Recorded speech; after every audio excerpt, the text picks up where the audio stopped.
James Franco, Oscar-nominated actor, director, screenwriter, producer, teacher, author, musician, and of course the winner of the 1987 Nobel Prize in Physics. You can catch him now in the film version of William Faulkner's classic, The Sound and the Fury, which James wrote, directed, and starred in. Of course. James, good to see you, man. Thank you. Good to see you. Did we get it all? Did we get it all in? I think you got everything. Did we say all-around great guy? And then I guess you said before, I was your co-star on 30 Rock. We almost had a thing, right? And I know we have a lot to talk about with you and your career, but everyone really wants to know, what was it like to work with me? I can't remember. Our characters almost had a thing, and then I fell in love with it. Swooped in. I fell in love with a body pillow. Yeah. Which I have still. You kept that. I kept that. Yeah. The one thing you kept from the set. That sounds Not like my phone number, but that's okay. sounds like a 30 Rock plot. So let's talk about this play. What drew you to Faulkner and Sound and the Fury? Well, literature's been a huge part of my life. I've been to a lot of schools, and I'm a literature major, and so when I started directing my own movies, I started bringing those two worlds together.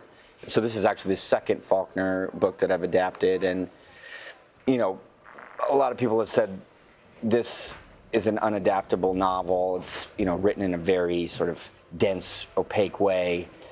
But for me, that was sort of part of the challenge, to try to take on that style and have it push me to do things that I wouldn't normally do as a director.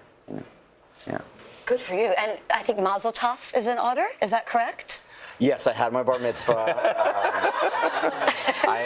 My mother's Jewish, so I'm technically Jewish, and but I was never bar mitzvahed when I was young, and so it was something that I always talked about with friends, that one day, when the school was done or when I had a break, I would, prepare for my bar mitzvah, and I would have it, and then Seth Rogen sort of just pushed me into it and said, why don't we do it, and we'll do it for charity, for his cause, Hilarity for Charity, that fights Alzheimer's. Yeah. And you raise so much money. That's so fantastic. Yeah. You're good at these things. You take the roast, you take the bar mitzvah. You do like that? People coming at you a little bit? I guess I don't mind using my public persona or my personality for comedic purposes. Yeah. So I guess I'm good at that. Yes, you are good at that. And we were just talking about your AOL show, which is so cool, Making a Scene. Explain the premise to be kind of mash up It's so funny. Scenes. Yeah, so this is our second season. The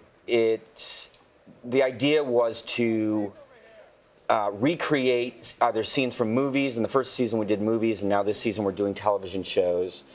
The other thing about it that I really like is that there's two elements that are out of our control. We don't choose the shows. We let people online choose the shows, and then we put all the shows that they've chosen on a big wheel, and we spin the wheel, and the wheel decides which ones we mash up. So sometimes we'll mash two shows up, like Sex and the City and Breaking Bad, or Freaks and Geeks and Saved by the Bell.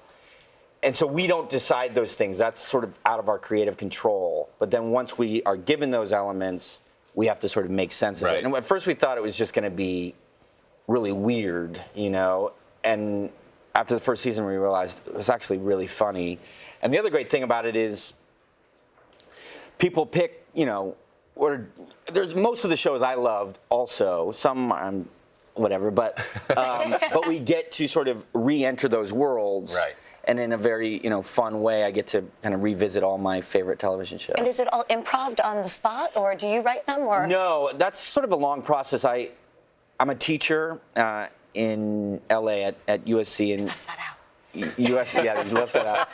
USC and Cal Arts, and so a lot of the first drafts are written by my graduate students, and then some of the writers, at SNL, Mikey Day, and some others rewrite them. Yeah. And then on the set, there's one more kind of process of they're so funny. Check them out on AOL. This is the range of James Franco, from Faulkner to mashups of Saved by the Bell shows. And we've seen it all here. James Franco, The Sound and Fury is in limited release and available on VOD. And again, you can check out the show on AOL. James, good to see you, man. Yeah, thank you. All right. Hello, Today fans. Thanks for checking out our YouTube channel. Subscribe by clicking that button down there, and click on any of the videos over here to watch the latest interviews, show highlights, and digital exclusives.